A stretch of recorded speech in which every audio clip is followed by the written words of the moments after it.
There's a sixth sense beyond that which is known to man. The sense is sought after as the Holy Grail, and as precious as immortality. It's the middle ground between light and shadow, between science and entertainment, and it lies at the pit of a man's fears and the summit of his genius. This sense, of course, is a sense of humor, and this is Sense of Humor TV.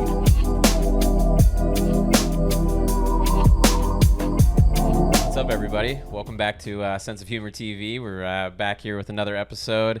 Fellow comedian and good friend of mine, the homie, is our guest today. Give it up for Dean Gonzalez. Yeah, we're get the sound effects going. We love you, Dean. Usual team, Alec on the ones and twos. Noah's actually not with us today. He's at Fashion Week. He's in Fashion Week in Kansas City, which I'm like, imagine what is that, cowboy boots? And like, what kind of fashion are we talking about? How dare he skip this podcast? Yeah, what the heck, Noah? I know he's going to watch this, so we got to give him shit the entire time. Fashion Week. But dude, good to have you. I'm pumped to have you on the podcast. We've been talking about it for a minute. So yeah, glad to be here, man. This is a dope setup. Yeah. Welcome to the humble abode. Yeah, you got the dog here. Yeah, she's a fan favorite. I think most people just watch to see her weekly updates, honestly. But dude, I was thinking. I saw you last night at the store, obviously. But to kind of go off of that. I was trying to think about it last night. I'm like, I was trying to remember. I don't remember exactly like how we met. Was it at the store, or I don't even know if you remember. I don't remember, but I remember the first time seeing you, and I kind of hated you at first. Really? Yeah, I just didn't like you. I don't know why. Oh, I do know why actually. I saw you at the Haha. Okay. And you were at the bar, and I had just moved out here from Miami 2 years ago, and you were talking like, I just did a theater, and I don't like the crowds at this. And I don't know why. I was just like, fuck this guy. Good. That's so funny because I don't remember that at all. Yeah, you could be fucking with me right now. I'm like, I don't even know. But no, that sounds like me. That was at the Haha Club in North Hollywood. And then I thought to myself, oh, come on, you're just hating. What the hell?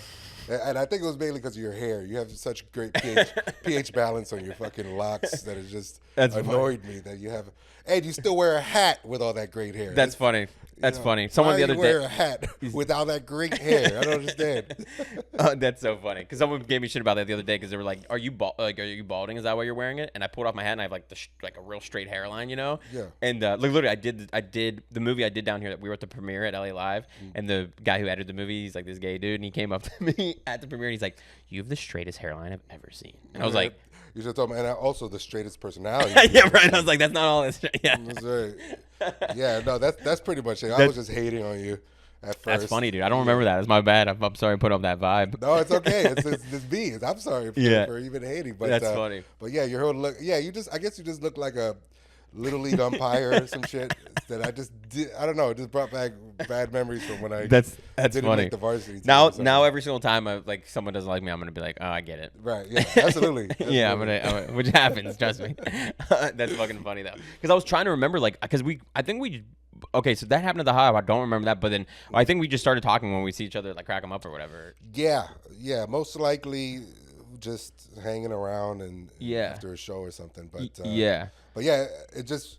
And that's a good thing because it just feels like we've been homeboys for a while. 100%. That's why it's funny when it was that goes that way because I was thinking that today. I was like, damn, like it does feel like I've just been friends with you for like longer than we have. You know what I mean? Yeah, which is cool. But yeah, same thing. Like obviously, I met you out. You were cool as hell. Saw you do go up. You're funny. And then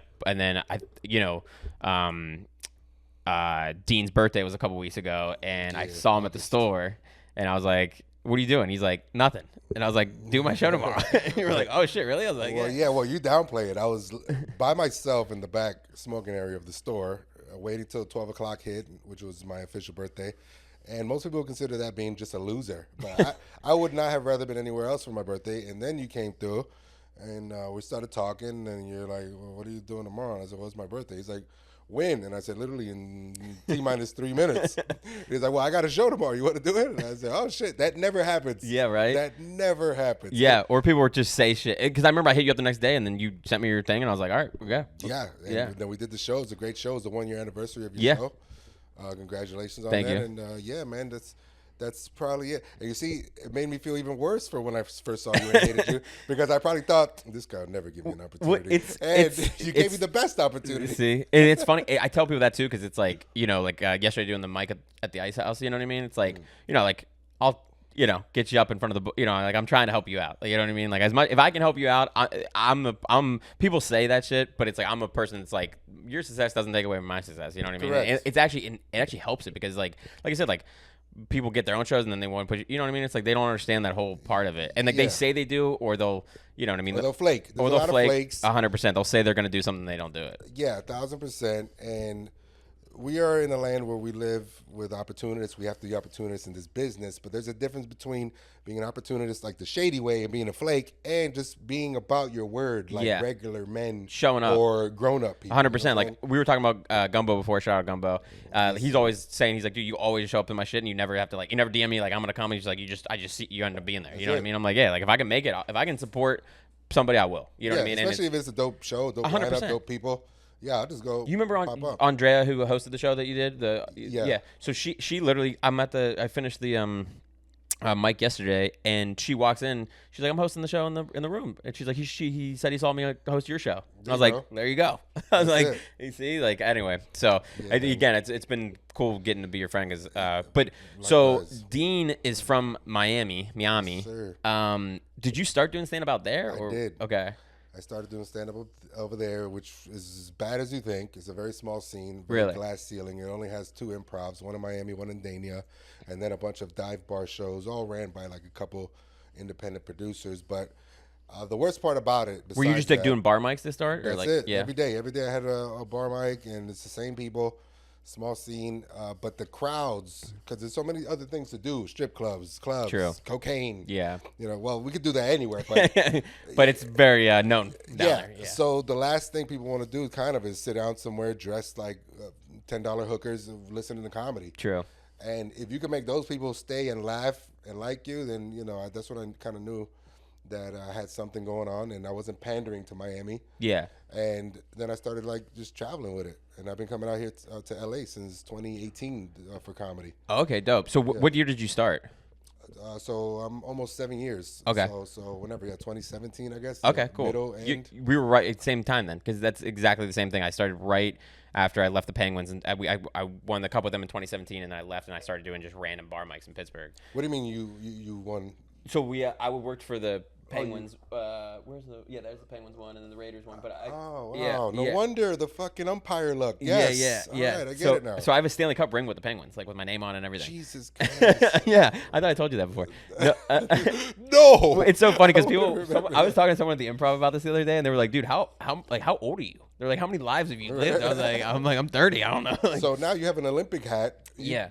Now I'm questioning, did you go to the Olympics? No, I made a joke about that the other day. I wore this on stage, and I was like, I have that Olympic joke I do, but I was like, I got this in at the Olympics. I was like, I don't know that kind of money. I'm fucking around. You could easily say that if you won a Stanley Cup. The funny is, I got this for Christmas like 2 years ago, and my brother gave it to me, and I was just like, I guess it's a good time to wear it. But I had never worn it till the Olympics happened. It's a dope hat, man. Yeah, thanks. But yeah, so same thing. I just started doing dive bar, so I love when you have that same like hustler's mentality as I do of like just going out every night exactly every night, and you gotta love it to do those things, you know what I mean, like hanging with people that you would normally never even associate with, and all type of walks of life, and befriending those the good ones, and learning from the OGs, which there are a lot of OGs in South Florida, especially who wants to go to retire but that come from South Florida. There's a few, so I kind of got my start in that. I went to film school, so I started like recording the OG comedians whenever they do like a little special or whatever. I worked at the Improv over there shooting everybody's open mic New Faces. Oh, dope. I didn't know for like that. 2 years. That's dope.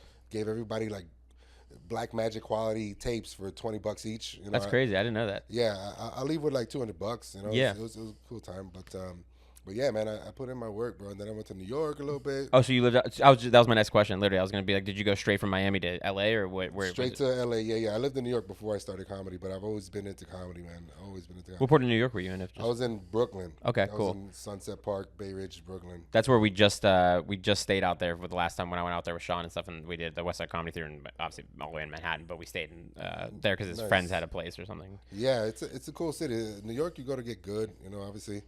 It's just such a cool mecca for comedy as far as like sharpening your axe. Mm-hmm. But this is where you come to make it, bro. For This is where sure. you come to turn it to a real career where you just pay your bills with it. Yeah. And do nothing else but whatever roads. Yeah. Or whatever you want to do, acting. So you were in Miami, then you moved out here. What was like? Was there like a big decision, or was it kind of just like you kind of knew it was time? I already knew it was time. I came out here during the pandemic, and there was nothing but tents on Venice Boardwalk, and I was like apartment hopping there. I was like, I should get that blue one right there. They had the best real estate.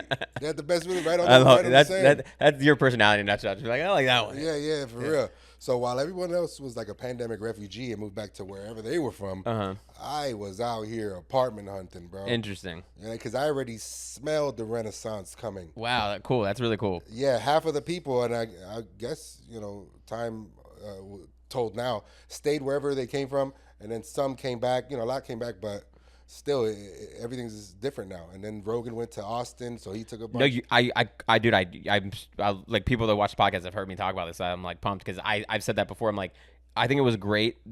I guess like when you moved here too, because it kind of was a hard reset for everybody. So it's like if you were new out here, it's kind of like what kind of everyone, if you had momentum and you weren't everyone kind of flatten out and like just go to the places that were even open.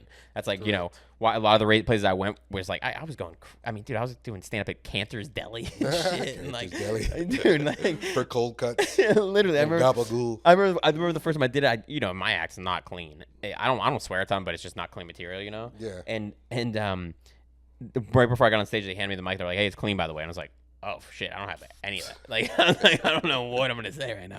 It's But- clean except our cold cuts, which is Boar's Head. Yeah, Listeria. But so that's cool. So you said you moved out like in the middle of the pandemic? No, I was apartment hunting, and then I moved out here officially last year in March. Officially, I moved to Redondo Beach, but just hit the ground running, man. That's another thing I love about this hard reset. That comedy is currency. 100%. If you don't suck, you'll shake some things, and you'll get some opportunities and make some good friends and all that. And if you're good, you just have to keep focused and honing on becoming great.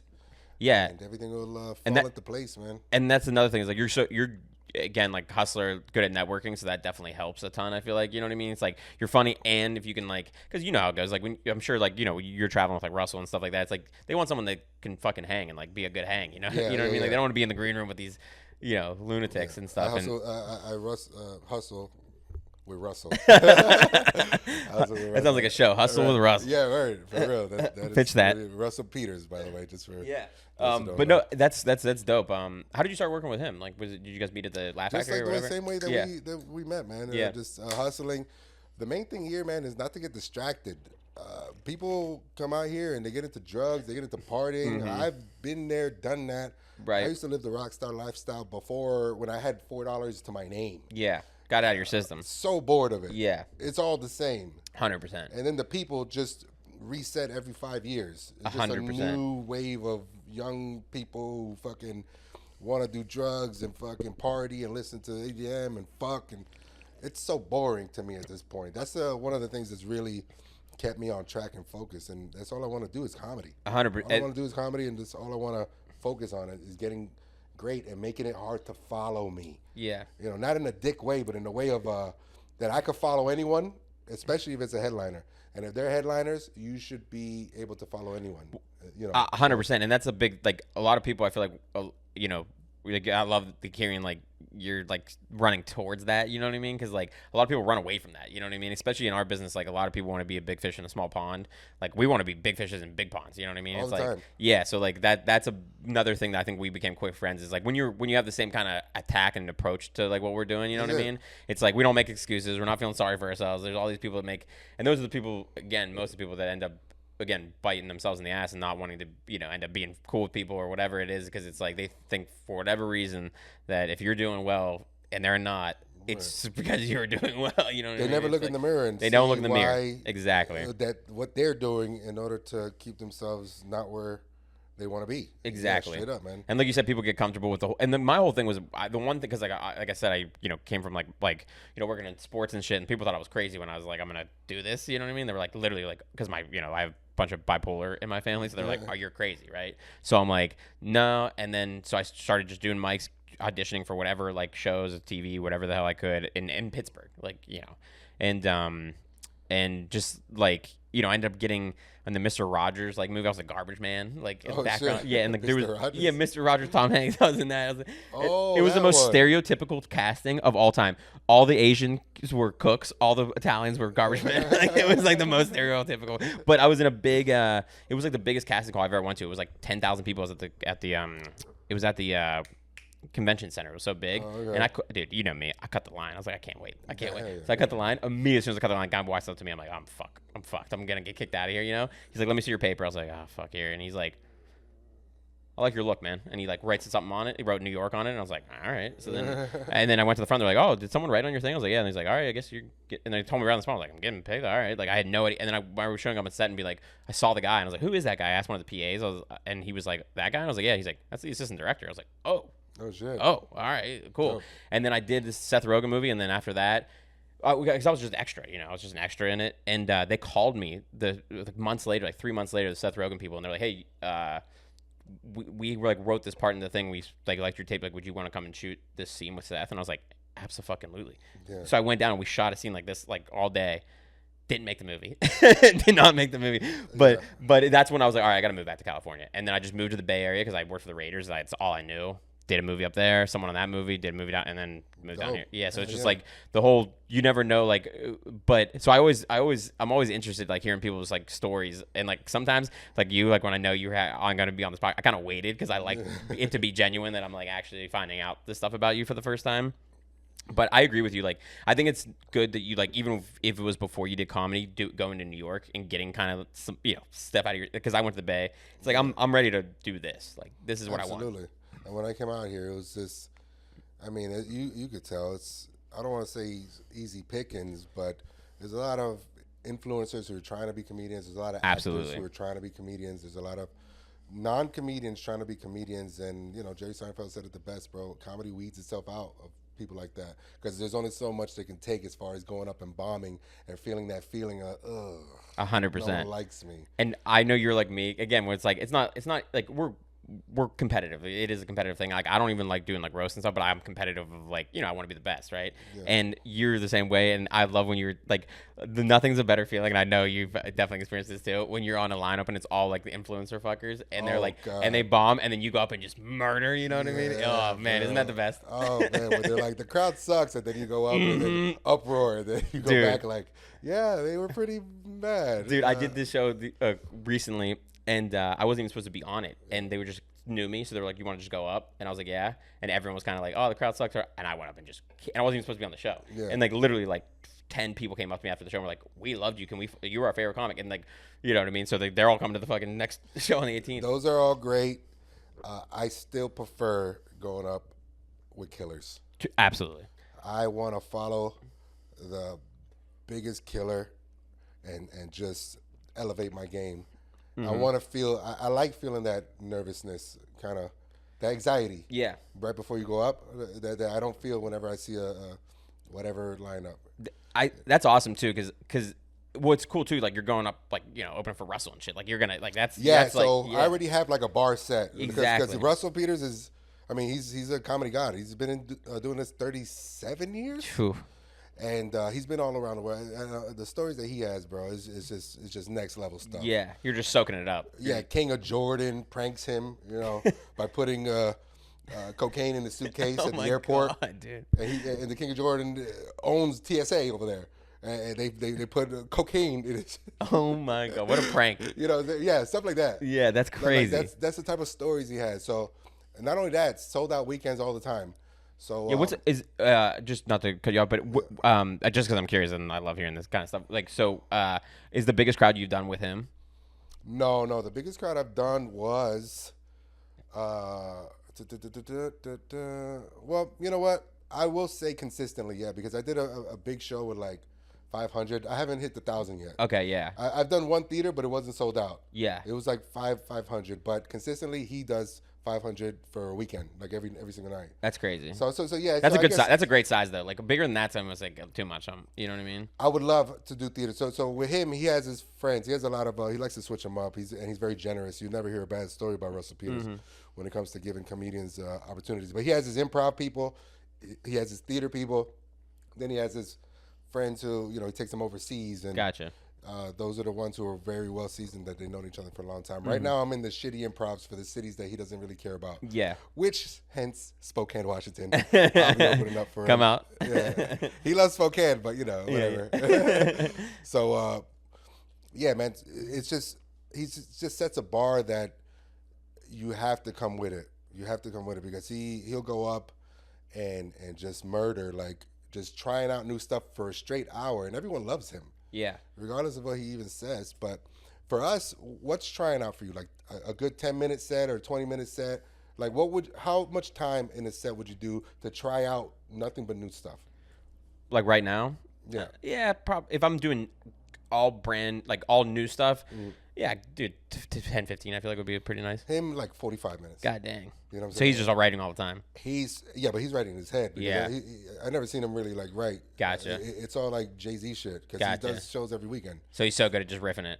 Yeah, so good. And then he'll get a call to go to Dubai for like, not to put his business out there, but like, bro, money, bro. Money. So he ain't even doing it for the money. Last time I saw him was at the Laugh Factory, and he was just when I walked in, he was up and he was just destroying. Which right now? Hollywood, yeah. That just happened, or no? It was like probably a month or two ago. Oh yeah, I was there. Okay, yeah. Yeah, we partied. Yeah. Yeah, he was just murdering as soon as I walked in. He's pretty much my claim to fame right now. But other than that, man, he's just a really good dude, and just watching him. Yeah. Did you guys meet out here or like? I met him here. Yeah. Mm-hmm. I officially met him over here. Nice. And then I did a show. I asked him to be on a show in Florida, in Dania Beach Improv. And it was after a Laugh Factory show that I asked him. And then a few weeks later, I show up, and he's like, and 10 other comedians show up. And then he looks at me, and I'm like, hey, remember you said? And he was like, oh, wow, I must have flapped my gums to everyone. Wow. All right, fine. And then I said, bro, if it's going to be like 8 comedians, I'll just sit this one out till tomorrow. Yeah. And he's like, oh, you don't mind? And I said, no, I don't mind, bro. As long as I can chill. He's like, yeah, of course. You smoke cigars? And I said, no. He's like, you do now. Here. He cut a cigar for me. And it's just me and him smoking a cigar in the green room. The managers of the Improv that I used to work at. That's crazy. That we didn't end out on a good foot. Yeah. I'm there smoking with Russell Peters like I own the joint. That's fucking awesome. Everyone's coming back like I'm his best friend or some shit. Just me and him smoking cigars. And then that's it, bro. Then I went up the next day, and I went up the next day after that as well. I killed it that Friday. That's fucking awesome. And then I fucking did he had me do the Saturday, and then he changed it up for the Sunday. So yeah, that was. But you see right there is like you're. Again, what I was saying is like being able to just chill, hang, smoke the cigars. You know what I mean? It's like that's what people want. They want someone they can hang out with. You know that's what I mean? Right, like, but also not too much. You gotta be kind of a fly on the wall with those kind of 100%. Guys, you know what I'm saying? 100%. Like I remember the one time, like you got to know when to talk and when to shut the fuck up, and like that's a big part of the hang too. Is like I remember I was at the Ice House, and it was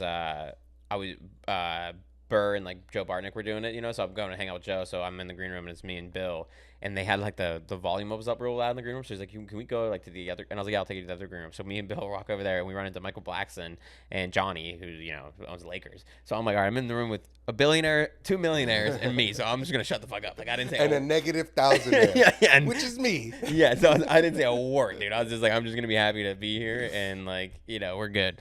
But so I know, yeah, and that's part of it too. Like I remember too, I got to one of the coolest things I have got to experience out here is I got to hang out just for a little bit with the Waynes, with Damon and Sean. Okay. And that was fucking awesome. And they literally said to me during the thing, they're like, dude, the hardest thing for us to do now is like hang out with people, because like everyone's like, they were kind of trying to be like, you're cool, you know what I mean? But like the way they said it, they were like, it's hard for us to like do this, you know what I mean? And like Damon was the one who was like, you should go to New York, and I literally booked a flight to New York the next. I was like, because I'd never done spots out there. He's like, you should go out and meet. And I was like, if Damon Wayans is telling me I should go to New York, like I'm not there. Yeah, I'm there. I'm going. So yeah, and it was really funny too, because me and Sean. So then Porter was hosting that night, and he comes out, he sees me talking to the Wayans brothers. He's like, what the fuck? So he pulls up, right, and I'm like, oh, that's my boy Sean. So we're all hanging out, and of course, as soon as the show lets out, they just like get mobbed, right? Like, and they're like, fuck, we gotta get out of here. So, I remember we were telling Courtney, we were like, hey, like we know, or I guess Sean was telling him like, hey, we were talking to the Wayans brothers, they might like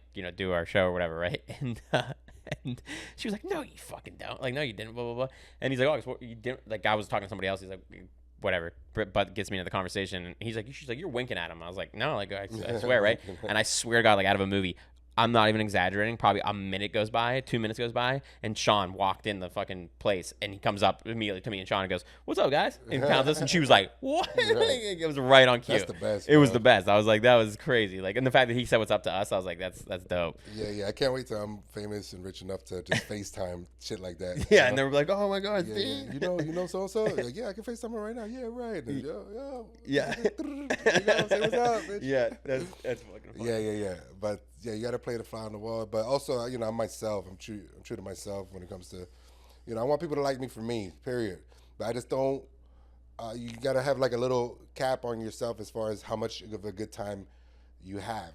So I don't drink too much when I'm around Russell, because also I also feel like I'm watching a movie.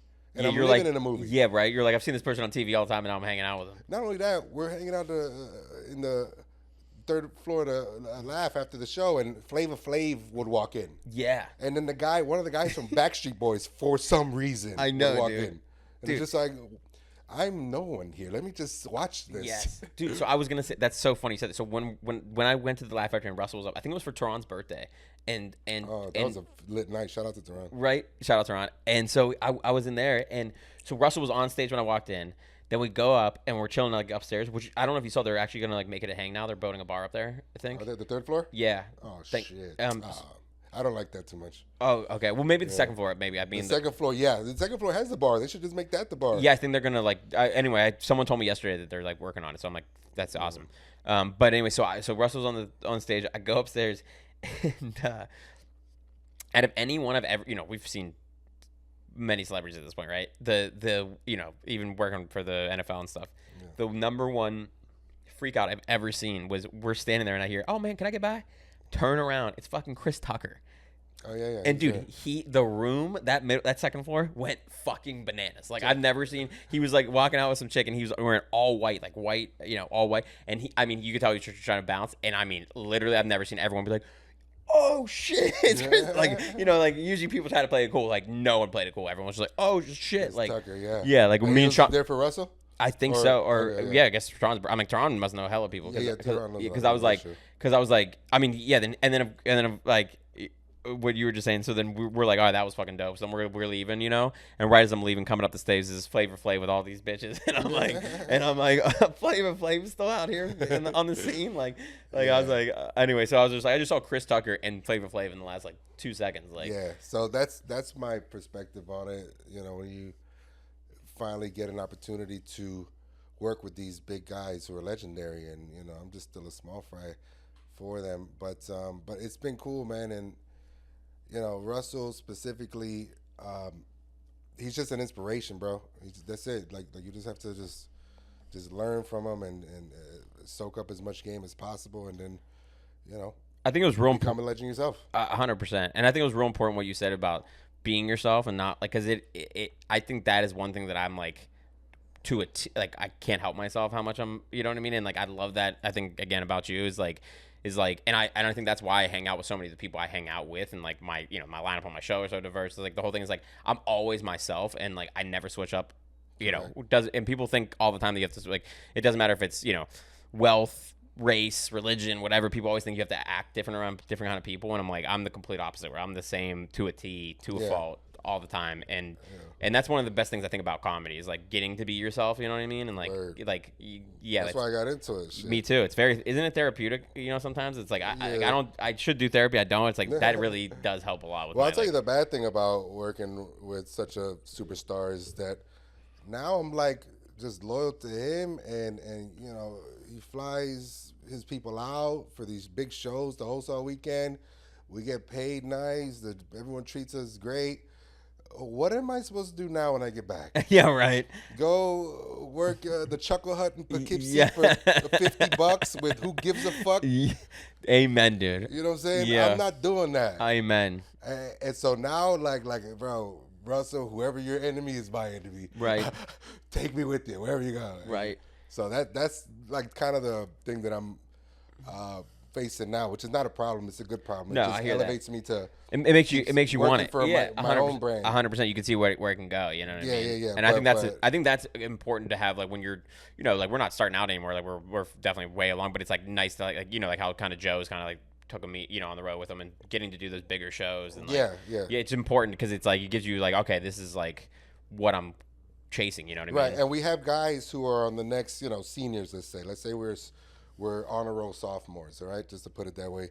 And there's guys who are seniors in the city who've been doing it, who've been living here their whole lives, and are bubbling up finally, selling out shows. Yeah. But they still don't have the money to, pay us what we deserve. Yeah. And we're like on deck. We're like next. Yes. You know what I'm saying? So it's like those guys are cool, but it's to the point where, all right, I'm gonna be a senior soon too. True. And I can't keep being your bitch. Yeah, you got to know your worth. Yeah, I'm sure. finally getting to the point. It's funny you said that because I got asked to do the show, and at first I was like, I don't want to really do it because also it was at the place I got attacked at. So I was like, I don't really want to do that spot again, ever again. I don't think I'm retired there. And so I was like, I don't. And then because I was like, whatever, bro. They met. I'll show you the text when we get off the air, dude. Literally, they sent me back a fucking like this long of like and I was like, never mind. I literally was just like, for how much? For nothing. Like, Yeah, it was like, I was like, never mind. I was like, let me send you a stipulation right back. Yeah. And then it's just a picture of my finger. Right? I'm like, I can go to the ice house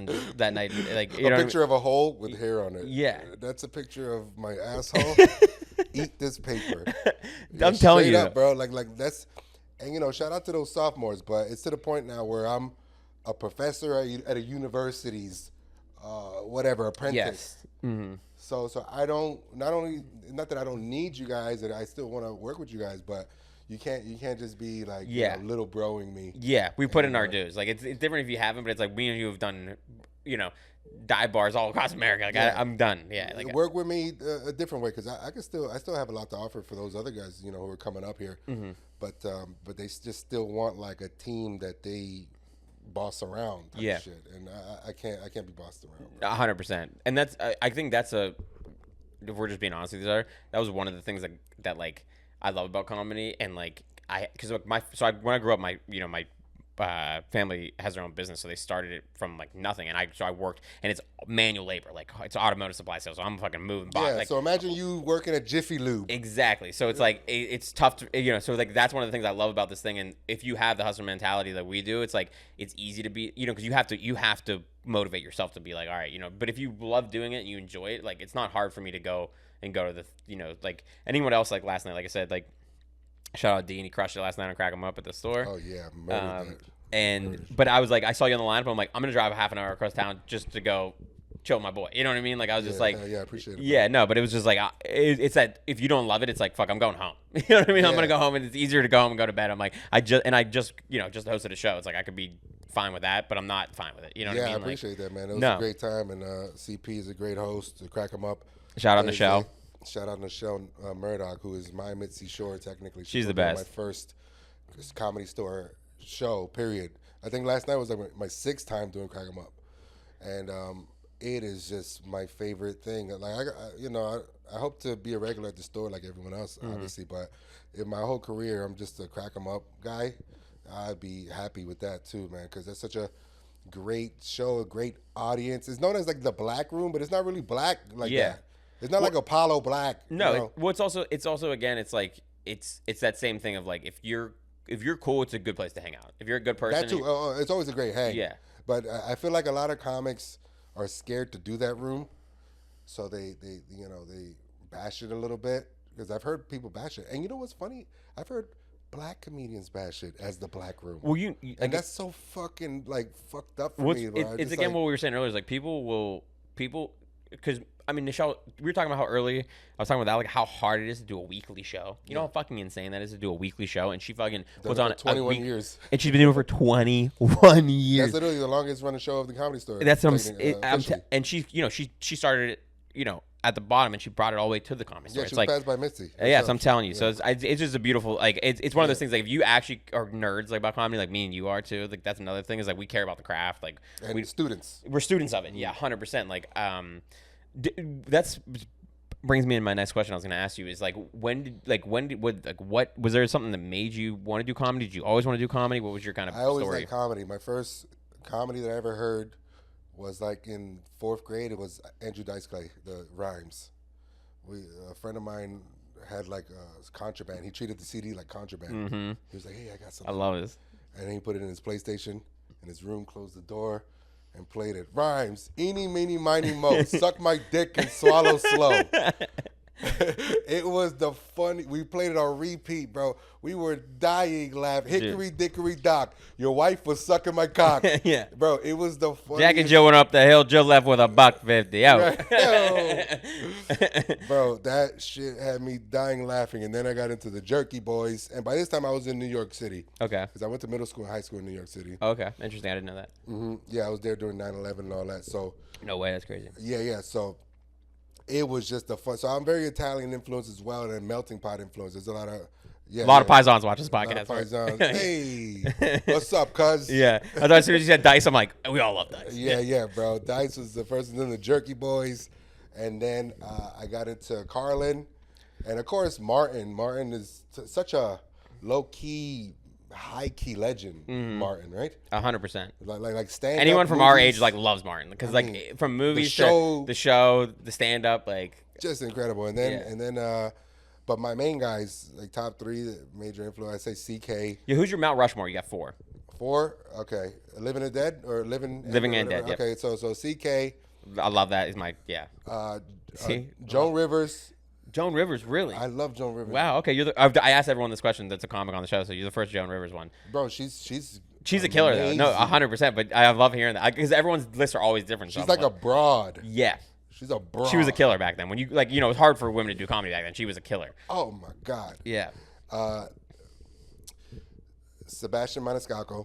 Another Paisan. Dude, Yeah, I love right? this. What the fuck? Okay, but here's the one, right? Here's the one, Jolly Gonzalo. Oh, okay. Yeah, okay. which a lot of people say, oh, well, he's not a stand, but he actually is. Yeah. Those plays were stand up. It was more than stand up. Those plays. Yes. Freak in '99, directed by Spike Lee.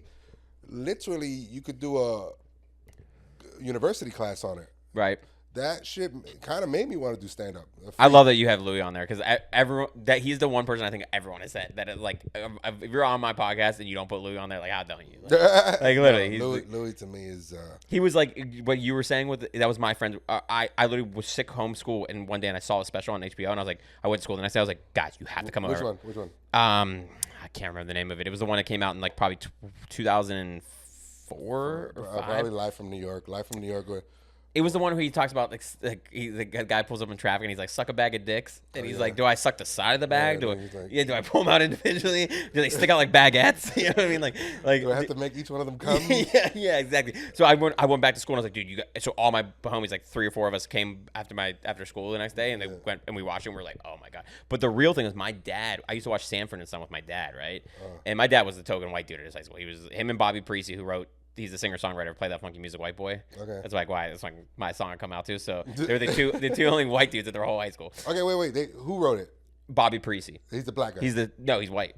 A white guy wrote that song. I feel like that sounds like a reference track that a black guy wrote and said, "Fill in the lyrics." No, Wild Cherry. Bobby Parisi. My dad's Greek. Like he's from Steubenville, Ohio. It's a rough neighborhood, and it's like. So anyway, so like that's another reason. Like my upbringing is like my dad's Greek. My mom's Italian, but like at most 90% of my dad friends were all black dudes. Okay. So like, so I remember he would make collections, right? And he would always be like, "You want to come in?" I'm like, "No." And the one time he was like, "You should come in this time," and I was like, "All right." I come in, it's fucking Bobby Parisi's house, and he's picking up probably gambling that off his brother. But they had all the platinum records and shit on the wall and everything like that. And I was like, what the fuck? I was like, you know this guy? He's like, yeah, it was one of my best friends growing up. I was like, oh, wow. Yeah, crazy. Like we talk about one hit wonder. They're like the king of one hit wonder. Yeah. But anyway, so Louis, and Live from the Beacon. I think that's when you're talking. Well, we would always watch Stanford and Son, and my dad was like, oh, you like Red Fox? He's like, you want to see what he's really like? And he put on one of his tapes, and I was like, oh fuck! I was like, I never had heard Pussy or Con or any of that shit ever in my life, and Red Fox was he's the dad on Sanford Son, and you put on this tape, and he's the dirtiest comedian of all Yeah. time. And it opened my eyes to be like, oh, there's a whole, like, what is this? And then he's like, oh, if you like this, and then he showed me Richard Pryor live on the Sunset Strip, and that changed my whole, like, that's when I was like, Richard Pryor? I Nice. love comedy. Good pull, man. Yeah. Good But pull. Actually, was just thinking about this. Let me get your take on it. Mm-hmm. So we have Louis as our guy, right? And that's a great pull as far as Richard Pryor and Red Fox, especially. I admit I've never heard a Red Fox album. I've heard bits, but whatever. they're crazy dirty. Yeah, but I've always heard great things, obviously, right? Our Mount Rushmore, we kind of molded from them, all of them together, maybe, right? Yeah. In my study as being a comedic student, I started looking at who are their Mount Rushmore, because then you'll get the ingredients that they molded themselves to be. Interesting. And that kind of like opened up another chamber as far as my comedy, because those times where I go into a rabbit hole and just watch a bunch of Bob Hope and all those old before Carson talk shows. Yeah. With, like Bob Hicks and all that shit. And what was that other guy that Louis loves? The guy who died from cocaine. Louis' favorite guy. Sam Kinison? No. The fuck, man. He's from the 40s and 50s. He was in Marvelous Miss Maisel. I should fucking. I don't know. Anyways, totally different from Louis. Suit and tie guy, cigarette in his hand while he's talking, But this is Louis' favorite. Which is completely different. Completely different. Interesting. So I just started looking at my comedy idols, and seeing why they like them, so that I can better understand them and I can better understand my ingredients. That's a really cool. I like that a lot because to be honest with you, so like when I moved down here, I was doing more acting, right? Like I did a movie up there, I did a movie down here, and what got me to really focus on stand up was when Norm Macdonald died. Oh really? Yeah, you can look back when I had like 100 fucking followers on Instagram, because I didn't have any social media before I became a comedian. I had no social media. Like I was very anti-social media. I had none, literally zero. Like I didn't have. So I didn't like when I started doing comedy. I started from 0 followers. Like, right. And so you can see one of my. I think it's like literally the first or second post on my Instagram is like when Norm died, and I'm just like, I was so like, he's my favorite comedian. So I was just like, yeah, he was great. Yeah, and it just like. And so anyway, so that was like very profound, and I literally went to a mic the next day, got booked off the mic, and then that's when I just hit the ground running. Oh wow! Yeah. After Norm, it's been that long. Yeah. 7 years, really? Wow. Well, no, so like, that's the thing. So I was only doing like open mics in Pittsburgh and stuff like that, and then so I'd never, I moved to the Bay. There was no stand up because of the pandemic, so it was just like, I did acting. Yeah. And then bro, can you search up that guy? Marvelous Miss Maisel, the character, he's a real comedian, just so it's not lingering in my head and I don't sound like a fucking comedy poser.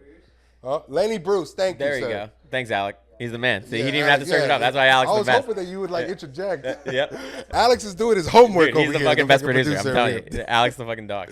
I love it because he's the. I mean, again, he knows comedy too. Like he's the man. Okay, yeah, Lenny Bruce. That's thank how you, me and Alex started working together. I did a show and he hit me up and he's like, dude, I thought you were funny. I'm like, again, it's just going back to like, and then we had a couple meetings. I'm like, he's fucking super talented and like, anyway. Yeah. Alex, So good Lenny shit, Bruce, right? a suit and tie guy, whatever. So that was one of Lenny Bruce. Yes. How do we not? We're I know, right? We're fucking copy posters over here. I know. But Milton, Edit that out. yeah. Put this part in the beginning where I said, Lenny Bruce is Louis C.K.'s thing. But Milton Berle, who was like the first one to bring it on TV type shit. Yep. Bro, I go into these rabbit holes of looking at these black and white comedy people from back in the day, and then go all the way through to their final goodbye tribute shows. For Milton Berle and Bob Hope were like pretty much the same guy. I love that, dude. I didn't know that. I didn't even think about doing that. Like seeing who, because it's like, I love that term. It's like, your favorite comedian's favorite comedian. Yeah. You know what I mean? That's like a good, your favorite. Well, in a way, you did it already because Red Fox is, I think, Richard Pryor's favorite comedian. Yeah. I mean, it really influenced, I think, my sense of humor because, like, I saw how hard it was making my dad laugh, too. You know what I mean? And, I only got so many years with him. So when he would laugh that hard, it made me laugh really hard. And I was like, but also, like, hearing that, because my dad, he was like, my parents were divorced. So my dad always thought I was as old as my older brother, and we're not that close in age. So he would always be like, oh, we can do this. Like, I remember we went to go see American Pie 1 and 2 in a drive-in. And it was like 2000 whatever. I'm like literally 6 or 7 years old. And I'm like, I'm seeing this guy fuck a pie. And I'm like, dude, what is happening? I don't even know what jerking off is. Like, I remember one time my dad walked out. I swear to God, this is a true story. He walked out with just a Playboy out of his room. He puts it in my hand. I've never seen a pussy in my life. But he puts it in my hand. He goes, And he goes, "You like that?" And I go, "Yeah." And he goes, "Good." She takes it and leaves. I was like, "What just happened?" I was like, You just had the birds and the bees. Yeah, That's literally, that's the only. Yeah. Like, I'm like, "What just happened?" I was like, "I don't even know what." Anyway, Jesus but Christ. no, it's anyway. I love hearing those like backstories because like, and so then you said you went to film school. Yeah, I went to film school in Miami. I moved back down to Miami when I was like 19, 20, because most of my family's in Miami. So I went to film school in Miami-Dade College. Pretty much a promise to my mom, that I would graduate college or whatever, get a degree. And that's what I did. I just chose film technology. I met a bunch of people, some who I still talk to this day. I did like 3 or 4 short films. I had like a crew of 30 people under me as I direct. Interesting. I love shooting. That's actually one of my passions. I was always like I picked up on when you said it, and I was like, I didn't know any of that about you. It's really cool. Yeah, man. I was a wedding photographer for a little bit. Okay. So I always like that stuff. As far as cameras, I have a bunch of sex tapes and shit. Nothing crazy or good stuff, but We're having some fun. We all do a little couple pornos here and there, No Diddy. No Diddy. Yeah, definitely no Diddy. That joke you told me last night when we were out back was funny. Oh, the Diddy Yeah. joke about all that baby oil found and not one condom. Like what the hell? I would have bought 10,000 Magnum double XLs just so you guys know. Yeah. You might not see the tape, but you get the idea of what I'm working with. That's fucking funny. But yeah, man, film school was cool. My school hated me, bro. Like, I had I was very assertive. I was mean Dean in Miami. Over here I'm serene Dean. I toned it down a lot. Yeah. But I was always like a little knucklehead and before comedy and club goer and all this other stuff. But in film school, I kind of like calmed down and I shot these short films. It was great. It was a great experience and it's really cool that but here's the thing that why my school hates me. First off, they're a community college, but they're not. It's Miami-Dade College, but they had our graduation at the University of Miami campus. Oh, really? Yeah, and to me that was like, hey guys, look where you couldn't afford to graduate. Yeah, right. Like throw it in your face right before graduation. For real, like clean up after you're done, please. And throw your degrees in there because they're fucking worthless, pretty much. So I did a TikTok video where I got the associate's degree and I cut up weed on it, and then I posted. The caption was "Finally found a use for my degree," and then that shit went viral, bro. And then my school blocked me and everything, bro. I didn't even go to my graduation, bro. You didn't go to what college you went to? I went to it was called IUP, Indiana University of Pennsylvania, and we usually just call it I Usually Party, and it was the biggest party school of all time, bro. You have no idea. Like, that school was. I didn't even go to my graduation. You too hungover, dude. You want to hear the real story of what I did during my graduation? This is a true story. We didn't have dude. We were so broke. We didn't have electricity for the last like 2 months of college. No electricity in the building, in our whole apartment. Our one roommate, he wasn't graduating that year, so he all the bills are in his name. He's like, hey, so I'm going back home, and I just turned off all this stuff. And we're like, what do you mean? He's like, I'm like, so you're telling me when I flip the switch tomorrow, nothing's gonna happen? He's like, yeah, that's what I'm telling you. I was like, what the hell? Yeah. So, dude, I didn't have electricity, right? So, I didn't have internet either. So I'm like, I couldn't jerk off. I couldn't do anything, right? God damn. And so like a month goes by. So we lived in there was like 3 of us in this one unit and then 3 of us in the next unit. So our other buddies already moved out of the second unit. And I knew, this is how crazy it was.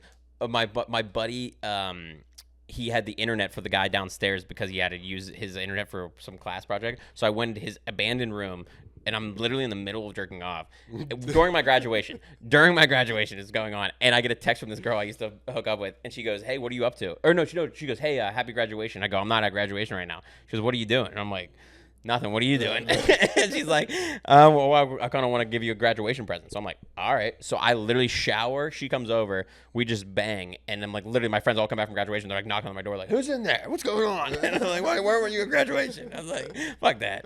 I was like, I didn't go. That's awesome. But that was a real graduation. I was like, that's a better graduation story than going there. But I've never told that story publicly. So there you go. Shit. Yeah. That's why the podcast is fun. What about your mom? She didn't want to go see your graduation? Probably. I feel bad about that. But she had my brother. She went to theirs. I don't know. Oh, okay. Yeah. She's probably gonna watch this, and Mom, I'm sorry. Oh, okay. Yeah. I feel bad, but it's so funny because she probably feels worse about it. I don't use my degree at all. You know, what'd you graduate for? So I graduated in 4 years with a major in sports administration, a minor in business, and a minor in coaching. Oh, that's why you got the job with the thing. Yeah. So it's funny because out of college, I just applied to every warm weather because our school was in the coldest hellhole of all time, right? Like the coldest place you can imagine. Yeah. You get all the wind off of Lake Erie, all that shit. So as soon as I graduated, I was like, every team I applied to, the Dolphins, the Heat, the fucking Texans, the Raiders, like anywhere that was warm. I was like, I'm not, and the Raiders are the only ones dysfunctional enough to fucking actually answer me. They were like, who is this insane person calling us? I was like, hey, you guys got any jobs? And then they were literally like, don't move out here. Like, do not take this job. And it's not enough money. And I was just like, I'm gonna do it. And then so I moved out there. And then they were like, all right, tell us what days of training camp you can work. It's all the way up in Napa. I'm living in the Bay. So I set them every day. I sent them every single day, and they hit me back with the schedule. They put me every day. So I'm like, dude, I don't have a car. Like, I don't know what to do. Bro, this is a true story. I go, I don't know what to do. So they go, all right, well, best we can do is give you the numbers of all the people who like have to drive up each day, and you call them. I called 30 people. All of them are like, no, I'm not picking you up. I don't know you. Like, right? Everyone said no. So what I did is it was a group interview, and I did the interview, and me and this girl that were in the group interview, we both got hired, right? And so we ended up going on a date that night at the thing, and she slept in my hotel. We ended up not doing anything, but she slept in my hotel. And so I hit up her, and I was like, hey, you want to pick me up? Dean, I swear to God, I swear to everything. This chick pulls up at 5 a.m., right? It's still dark out. Pulls out, because we had to be up there like 7 a.m. for training camp. So she pulls up 5 a.m. in the biggest piece of shit on four wheels that I've ever seen in my life. It was like a Toyota from like 19 fucking whatever. Holy shit. And she gets out of the car, and she goes, hey, I'm really tired. Can you drive? Dude, I'm telling you, you would turn the wheel this much and it wouldn't move. Like the wheels wouldn't move. And I'd never driven in California before, right? So it's I'm driving up, but she falls asleep in like 2 minutes. I'm driving, right? I'm driving this piece of shit. We get it to a toll. There's no, like, it was before they took credit cards, and shit for tolls. We get to a toll. I don't have any money. I just moved out there with not a dollar.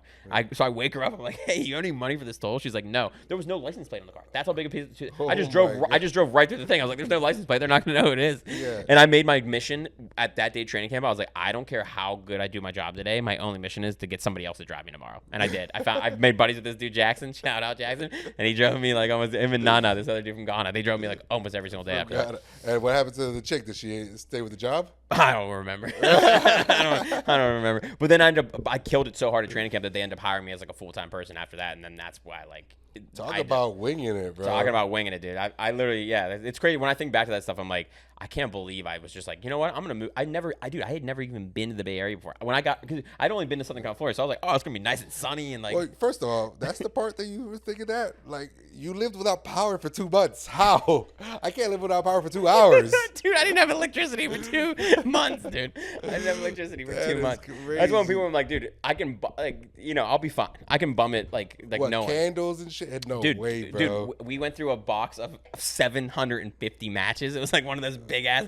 I was lighting matches like a crackhead. They probably found like 500 matchsticks in the apartment when I moved out of there, dude. Because I couldn't believe when he walked in. He said, "I'm playing 2K." I'm like, and my roommate walks in, Jake, he's an insane kid, and he goes, "Hey man, I'm not gonna graduate this semester, so I'm leaving."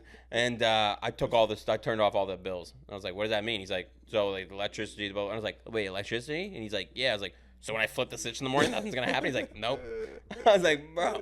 So I was literally never there after that. I was like, I'm just gonna sleep here in the dark. And I would have found a fat chick girlfriend to stay with the rest of the time. And it was so cold, right? She'd have to be fat. Shout out to the fat chick. And like I said, we lived in a place that was so cold, so we didn't have any heat and stuff. Dude, I would shower and like be in the dark and be freezing. That's and like, crazy, dude, it was crazy. It was that. Yeah, the times that we did, bro. Even now, like I'm not doing bad, thank God. I live in a nice place. Yeah, your place is nice. But I still have, head above water. LA's still a rough city. 100%. And I'm still getting anxiety about like, oh God, fucking one bad month and I'm living in a goddamn tent. Right. Which it would never happen, thank God. But still, like, no, it's all that past shit fuels me to never go through any of that type of stuff again. And that's what it's kind of funny because I was gonna say this earlier, but like all that stuff that I've ever been through, right? And like because like we won the Stanley Cup, like things were going good, but I was miserable inside. Like I just like didn't enjoy what I was doing every day, and like the one thing I promised myself when I did this, because it was such a thing, and like my family was like, "Are you sure?" You know what I mean? And the one thing I did though, I was like, I don't want, if I look back and I wasn't funny enough, or if this didn't blah blah blah, the one thing I can't live with, I'll regret for the rest of my life, is I look back and I think I didn't work hard enough, and that's why I didn't make it. And that's the one thing that's why I'm out so much. That's why like even last time I'm like, I'm gonna go out, I'll see Dean, I'm gonna make some connect. You know what I mean? Sure. It's like you can talk yourself into a bunch of situations. It doesn't even really feel like work. That's the thing, is like I enjoy it. I really enjoy it. Especially, but more so if you just have the money for the gas and all that. That's when it really doesn't feel like work. But What was your first time getting up? Was it? Did you like it? What was it like? oh, You obviously first you remember, time- right? Yeah. Yeah. Well, I was kind of always been a prideful guy, so I kind of like stalled. So I didn't want to go to open mic, so I produced my own show. Oh, interesting. And then I booked someone who I knew was flimsy for a host. Interesting. And then when that person flaked, I was like, oh, well, I guess I have to do it. Interesting. And then I fucking hosted. Really? But with that attitude. Like, Was that in guys- Miami? Yeah. Really, dude? Yeah. And Marcelo Hernandez from SNL did it. It was because me and him, we kind of started together. He's That's like a wild. year. Yeah, he's like a year in. But yeah, he did my show in Wynwood. And I did it with that shitty attitude, like, guys, I'm sorry, I booked the wrong guy. I got a host tonight anyway. I'll try to do some jokes. I don't want to do this, but in my mind, I was like, yes. No way. But I fucking did it with that, and it was easy like that. That's crazy. And then him, Kyle Grooms, who booked him pretty much. Kyle Grooms, shout out to him. How'd it go? Like, how'd you do it? Like, and did you like? How'd you feel like doing? all right. It? Yeah. I Did you like it though immediately, or was it? I was too scared to even see if I Process liked it. Gotcha. Yeah, but I did catch the bug. Yep. And then somebody told me, listen, do this 5 times. If you get a laugh within those 5 times and you still want to go up after that, then I'd say pursue it. And sure enough, yeah, like each time wasn't bad. You know, I've had bad spots after that, like within the year and all that, and trying new jokes and focusing on writing before I focused on even getting on stage. But yeah, I liked it, man. It was just an anxiety. It felt like skydiving without. It's so interesting because I love asking that question to comics. You know what I mean? I wait to literally to ask them on this, and it's like everyone tells a different story, but that one's you know because most of it's like I went to a mic or a bar or something like that. Yeah, I But that's started my great. own You show. produced your own fucking show. Yeah, and I did a girl one the next time, all female lineup, and then I thought I was funny. I went up on hosted that one, and I was like, I'm paying all the female comedians with dick pics, and it was just like nobody laughed, and it was just like, oh, fuck, man. Dude, isn't the worst the first time you bomb? Dude, Yeah, it's the worst. But it's funny because the first time I did stand up, I did it at some bar, some random dive bar. It's called the like Smiling. open mic. Yes, it was What day? open- Like a Monday, Tuesday. It was a open mic on a Tuesday. Yeah, It was at this place called the Smiling Moose in the south side of Pittsburgh. Smiling Moose. And I remember it's like a literally like a dive bar, like it's like a line, you know, and they have a stage in the back. And I just remember I'm like, I just want to get through it. I just want to be able to like get up, say the jokes. I don't care if anyone laughs. I just got like I don't want to like, you know, I just want to be able to get through it. And I remember I did well.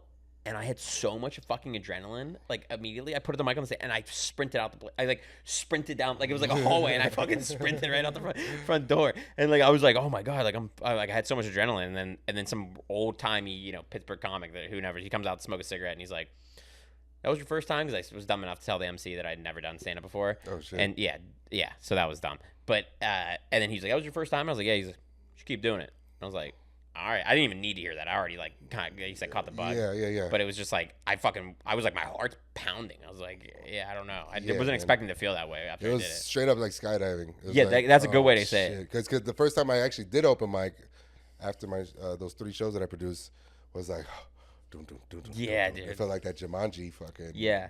Drum. I was at the Improv the other like a couple weeks ago, and this one girl I know, she was like, I'm fucking nervous right now for some reason. And she performs all the time. She's like, I don't know why I'm nervous right now. I'm like, you're not nervous. And she's like, I'm not. I'm like, no, you're excited. And she's like, you're right. I am just excited. I mean, but I still get that feeling of like excitement before I go up. Sometimes, yeah. Thank God now it's more of an anxiety to get up on stage and just release it. Yeah. It's not really a nervousness no more. It's just Well, that's what I'm saying. anxiety It's not to get nervous. up. It's like I'm excited. Like Yeah, I'm I'm ready to go. Let's Yeah, get it, yeah. It's it. like when you pull, and as soon as you pull the mic off, you're like, all right, I've done this. Yeah. It's like that whole build up, and then you're like, oh wait, I know. That's right. You know who you are. You're Russell Peters' bitch. You got this. I think this is a good time. We're gonna do like a category kind of game. Like he's gonna give us some. Yeah. I'm playing more. He's gonna give us some categories to pick out of a hat, and then we're gonna kind of just like talk about them, riff about them. You know, might pull up some stuff on the TV. We'll see what happens. All right. Alec, you do comedy too, right? Mm. Oh, okay. I thought you was a comedian. Alec looks like the comedian. Yeah. Just funny in real life. Oh, cool. Wow, way to brag, Alec. Yeah, he's just the Lenny Bruce fanatic. Right. All right, I'll let you pick out the first one. Okay, so this is the categories, right? Yeah. Fucking We can just the riff on it, riff-raff whatever. show over Yeah. here. Fucking shout out to Billy Myers' crazy ass. Oh, okay, it's the first one over here. Oh, God. Oh, don't post You it put up. the sticky... Okay, here we There go. we go. All right, here we go. Favorite film of all time, Inception. Inception, really. I love Inception. I could watch it. What's your favorite every comedy time. film of all time? I'm interested.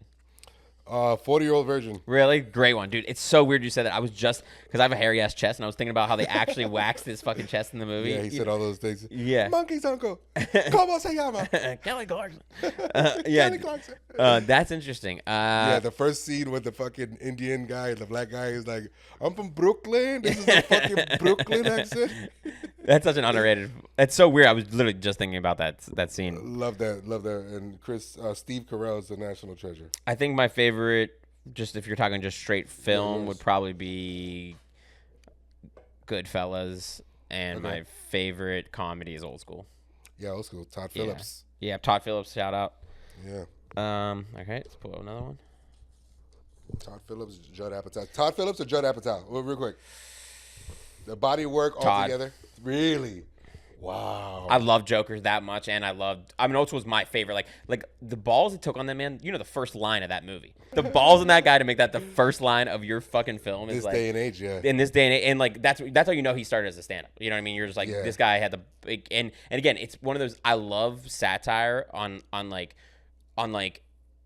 that's what a New York. You live in New York. That's what a New York cabbie would say if you said that to him. That's why I love it. Like that's that whole thing of like Mel Brooks when he made Blazing Saddles. He showed it to Richard Pryor, and he's like, "This is terrible." And he's like, "Why?" And he's like, "Because they wouldn't talk that way back then." He's like, "They didn't see. Look at that African American up on the horse." You know what I mean? Like, and he made him rewrite the whole thing, and it ended up being one of the best comedy films of all time. You know what I mean? But it's like it's the satire of just like it's like you don't. Tarantino talks about this all the time. Like you don't do it any justice by not doing it the way it was. Like you lose your history if you don't. Yeah, and I'm like, I love that. Yeah. Because it's true. It's just like I'm not saying it's good or bad. It's like the same thing with Django. Any of those films. It's like this is the way it was. Like by acting like it's not that way, you're not doing a service. You're actually doing a disservice because if you don't know your history. I was actually going to be a history teacher. I'm such obsessed with history. Anyway, best/worst part of being a comic. Being a comic? Yeah. Best and worst? Best and then worst. What's the best part and then the worst? Best is making people laugh for money. Had to throw that last part in for money. Yeah, 1,000%. Fuck people. I don't give a fuck. Be as miserable as I am if I didn't get a check. Yeah.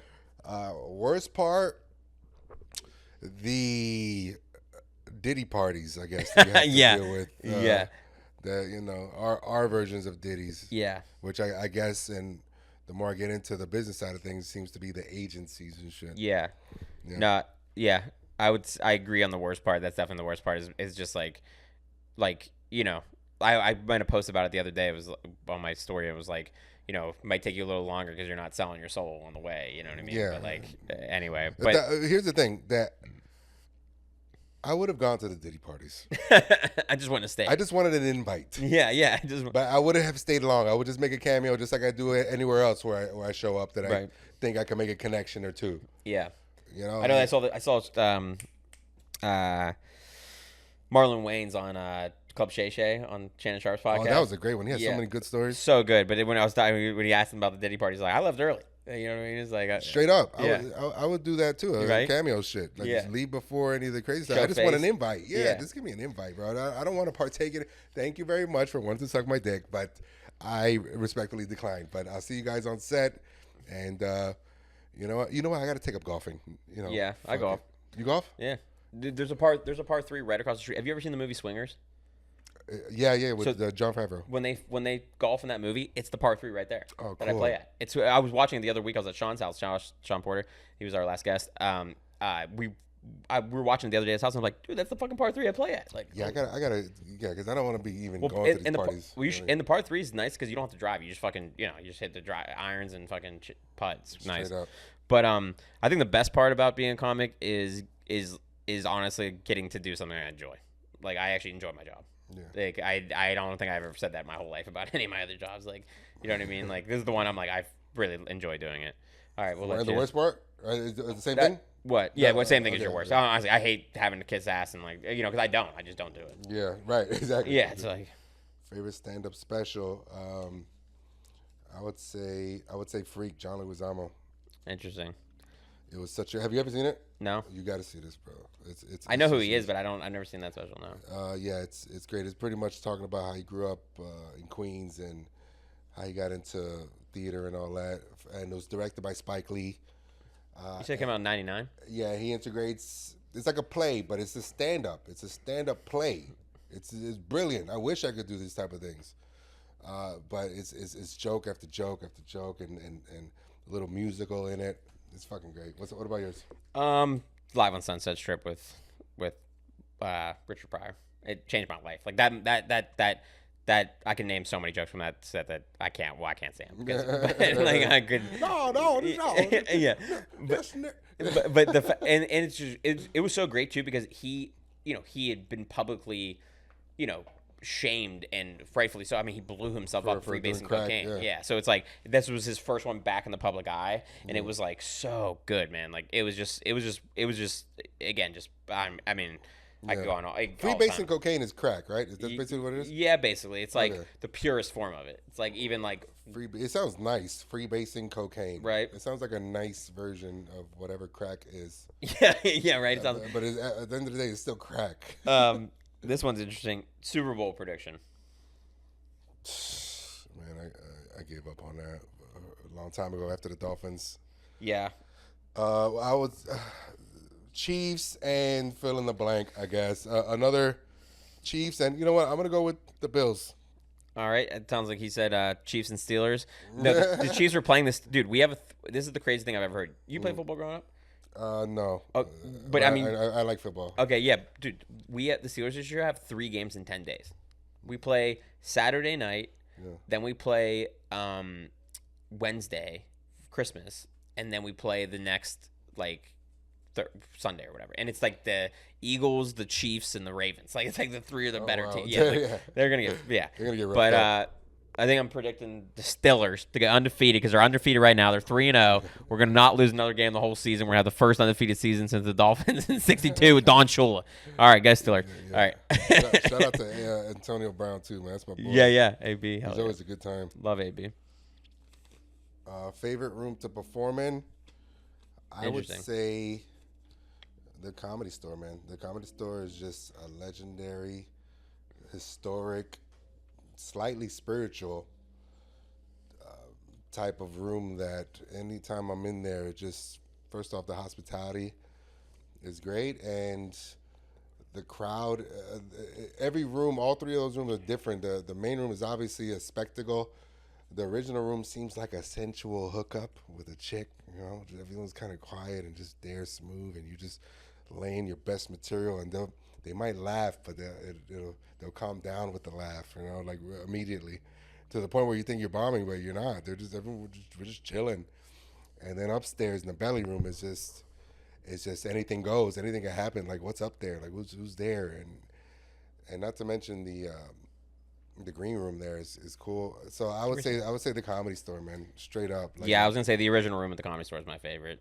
I haven't even done there yet, but it's the best, bro. I haven't done the main room, but I've done the original room a few times, and it's just like you walk by the neon of Robin Williams right when you walk on stage, and you're just like, oh man, I don't know. And I've thankfully had really good sets every time I've done it, but it's been I just think that room just has something. I don't know why. It just brings the best out of me. And then of course everyone's been on there, Yeah, it's just the best. The history. I agree. How about on the road? Like my favorite one is definitely I've done the Pittsburgh Improv now a couple times, and that was actually the biggest crowd I've ever done. It was like sold out 800 people. Oh, 800? Nice. Yeah, and I was like, and it's my hometown, and it was funny too because I was hosting for 2 black female comics, and I come out and host, and it's like, who the fuck is this? And I won them over. Who was it with Vaughn? It was with Vaughn and Courtney. Oh, shout out to Vaughn and Courtney. Yeah, and so it was really cool to one that they wanted me to do it, and 2 it was like. I had 50 of the 800, but then everyone else was just like, "Who's you had your people there." Yeah, they're like, "Who's this white dude?" And then I crushed, and then me and Courtney kind of started together too. So it was really cool to see her feature and us getting to do the road together. And in my hometown, it was really special. That was my favorite. What about you on the road? On the road, I have the Miami Improv when my mom came out to see me for the first time. I think I opened for Mark Vieira. Okay. And he's great, man. He's a killer, and I killed. And it was the first time because my mom, I don't know about yours, but she's waited a few years, and she would send out scouts to make sure I don't suck. Oh, really? My aunt saw me, and then my brother saw me in New York, and they both came back. Yeah, he's good. You should see him. Yeah. Because you don't want your mom to go see you and you bomb. 100%. Because she's still gonna tell you that you did good. 100%. That's even worse. That's the worst, bro. And she's gonna be the only one laughing in a room full of silence. I would literally kill myself if that Yeah. were to ever happen to me. Well, the crazy thing, we were talking about, the chateau and shit earlier. That's what happened to me. So I met Joe, right? Just met him out one night, and I was like, oh, cool. I was like, dude, cool mustache. Joe who? Joe Bartnick. Bartnick. Okay. Yeah. So I was like, dude, cool mustache. And he was like, and he goes, oh yeah, it's funny. This guy, I was just out on the field at a Penn State football game, and someone thought I was their high school football coach because of my mustache. And I was like, all I heard was Penn State. I was like, Penn State? And he's like, yeah. And I was like, I'm from Pennsylvania. He's like, so am I. I was like, I'm from Pittsburgh. And he's like, so am I. And I was like, I'm from the South Hills. He's like, so am I. He went to the high school like right next to me. Oh, and I wow. was like, oh shit. And he literally next question. So we're talking about the Penguin because he's a huge hockey. He has does a bunch of hockey. Like he has a huge hockey podcast and all things comedy, all this stuff, right? Oh, nice. Yeah. So then I tell him I work for the Penguins, blah blah blah. And then the show ends. We both didn't know each other were comics. The show ends. All these people kept coming up to him like, you were fucking great, blah blah blah. And I go, oh, you're a comic? He goes, yeah, you? And he goes, yeah. And he goes, dude, you want to open up for me next month in Pittsburgh? And I was like, dude, I had like 5 minutes of material. I was like, sure. And dude, so I was freaking out. That's why I went to everywhere I could and was like, could you put me up? Could you put me up? I have to, so I made this 15 minutes and dude, it ended up being Easter weekend. So everyone I know is back in town. And it was so funny because Joe, we did it at this place. It's actually closing. Shout out Club Cafe. It's closing after 25 years in business. Oh, wow. And it was this cool little jazz club. And he didn't know that I was going to have all these people come out, right? So he had like people from like Netflix and Live Nation and all this stuff like that had to stand because there wasn't enough seats, and it's packed to the gill, like standing room only, packed. And I, he does. Yeah, at this point he didn't know how my experience really. And he calls me day of the show. I'm like, all right. He asked me 10, 15 minutes. I got about 12, right? I got about 13, right? Of like stuff that's like really good, but like I had other material. So he calls me like an hour or two before the show. He goes, hey man, I was wondering, can you do like 20? I was like, oh my God, right?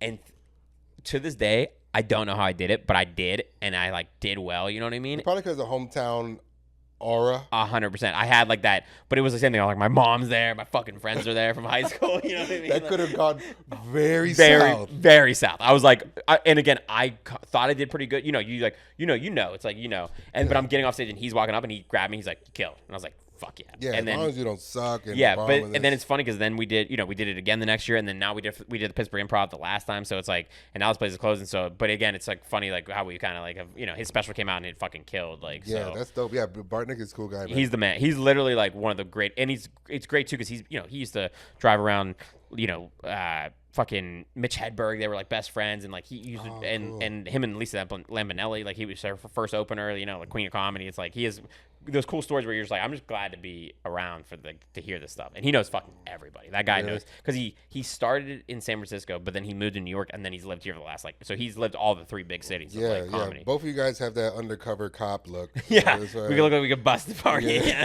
That's fucking hilarious. Like, hey, dudes, you guys know where I could score some blow? Yeah, literally.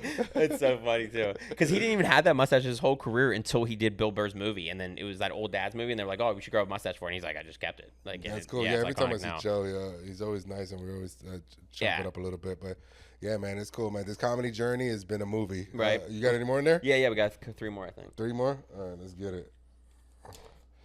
Best, worst stand-up city? Well, I've been to a few cities, a handful of cities, and I've done well in all of them. I've been to Arizona, fucking Atlanta, New York, Florida, St. Louis, Vegas. So I haven't hit one of those. I would assume that the ones that are the worst are the ones that you need a connecting flight for. Right. Those are the ones that I don't look forward to. No, I hear that. Yeah, I haven't really done that much back, but I haven't gotten to like the little parts of town. You know what I mean? Like, yeah. Where I've done has been in like a bigger city kind of thing. Right. I've never done like Mississippi. I don't know why. I feel like I wouldn't like it. What's your favorite place outside of LA to do? I would say New York, man. Me too. Okay, I was gonna say the same. Yeah. New York is cool. Just because there's so many and you could hit up so many spots. Yeah. So it feels like a different type of tourist from every city in each spot. Yeah. No, So, I agree. And I cannot wait. I actually have my eyes set for overseas, bro. I can't wait to go across the pond. That would be dope. Some Shout of out them- Alec. Alec's about to go over there. He'll let us know how it goes. Where you yeah. going? I'm going all over. I'm going to the UK and then I'm going to like. The UK. You're gonna backpack? Are you? You're gonna backpack? Take a little sip of the naughty water in each state or country. I'm interested. I can't wait to go to UK, bro. I know. I used to. used to have some mates from Manchester. We call it Galchester. They always go, "You have good banter." I was like, "Hell yeah, buddy." Good banter. Do you believe in aliens? Why or why not? There's nothing to believe in. They exist. As real as you or me. They're not fictional. They're mortal beings, and they've been in works with the shadow government that we know the budget is missing trillions of dollars. They have their own bases in Nevada, Utah, Virginia, Roswell. We have they had treaties with Eisenhower. I honestly am so impressed. I thought you were going to 100% be like, I don't give a fuck about aliens, and now you're going off about the aliens. I'm like, let's go. I know about the genetics and hybrids. We have aliens here. I've seen. Oh my god. I've seen two reptilians here. Oh I'm serious. Do you think I'm just? No, that's why I'm laughing, because I know you're not joking. Yeah, I've seen two reptilians here. One the first time I came here in 2017, and then one when I first moved out here last year at Flappers. Let's hear the story. Yeah. It sounds too. If you guys are laughing like this off of just me saying, but it's hybrids. So what they do since the 50s, they had a treaty with Eisenhower to abduct people as long as they give a list of who they're abducting, as long as they return them safely. Which that's only gonna last for so long, right? Dude, you're such a Florida dude. I love you. So, but here's the thing. Jackie Gleason talks about it too. Jackie Gleason fucking went to the Homestead base because who was this guy? Nixon. After a game of golf, they got drunk, and Nixon, like a buddy comedy, was like, "Yo, Jackie, you want to see an alien body?" And he was like, "Ah, come on, Nixon, you don't gotta." They went down to Homestead at like 8 o'clock at night. Fucking Nixon brought him in, showed him the Roswell alien's body that was in Homestead at the time. Fucking Jackie Gleason went back home at 11 p.m. His wife was worried sick. She asked him where he was at. He couldn't even say. Didn't sleep for 2 days. 2 weeks later, he told her, "This fucking guy took me and saw alien." Jackie Gleason, big time alien guy. And then the wife tried to write a book about it, and Jackie Gleason was like, "Are you kidding? You're gonna get me killed, bro." There's nothing to believe about aliens. They're real. I was gonna say I didn't believe, but after hearing that, I'm the biggest believer. No, I did believe anyway. But goddamn, I think we just got our clip for the week. We're gonna They've been splicing DNA for ages, as far as their breed with our breed, and they walk around just like us and look just like us, and there's different types. There's over by this point 200 species of aliens. Dude, that was the best question on the whole thing. Yeah, I can go on all we got one. We got the last one. I'm into alien lore like you wouldn't believe. Yeah, bro. I can tell you. I love it. I'm so glad Alec decided to write that down. I can't tell you. I'm even trying to contact them. I'm serious. Yeah. The Ouija board is right here. It's a gland that we have in our brain. Maybe I have already. You never know. Right. I might be a clone. Worst stand-up experience. This right now. No, I'm just kidding. This show. The fucking Chuckle podcast, whatever it's called. What is this called? Sense of Humor TV. Sense of Humor TV. And we do have a space kind of thing to it now, so now maybe we're Oh, that's funny. No, my worst experience. I would say, what was my biggest bomb? I guess that's the question, bro. I honestly try to forget the bombs, but man, my worst stand-up experience. I don't know. I always tell comics when they go, oh, I bombed. I go, do you want to kill yourself right now? And if they say no, I go, oh, I didn't bomb. Because I've had one where I'm like, I'm gonna drive my car off the bridge. Well, okay. The first time I did the improv was the Orlando Improv. I was a year and I only had 5 minutes, barely, and I was more of a camera guy at the time, so I went up with my boy Cisco Duran, and then we went up. I did my 5, ate a dick, but they were still so nice. But then this lady comes out with her mom in a wheelchair, and they look at me. And they say hi to everyone. Oh, maybe that's the worst. Where they say good job to everyone else, and then they turn to you and go, good job. Yeah. And then they keep walking. Yeah. Oh, my God.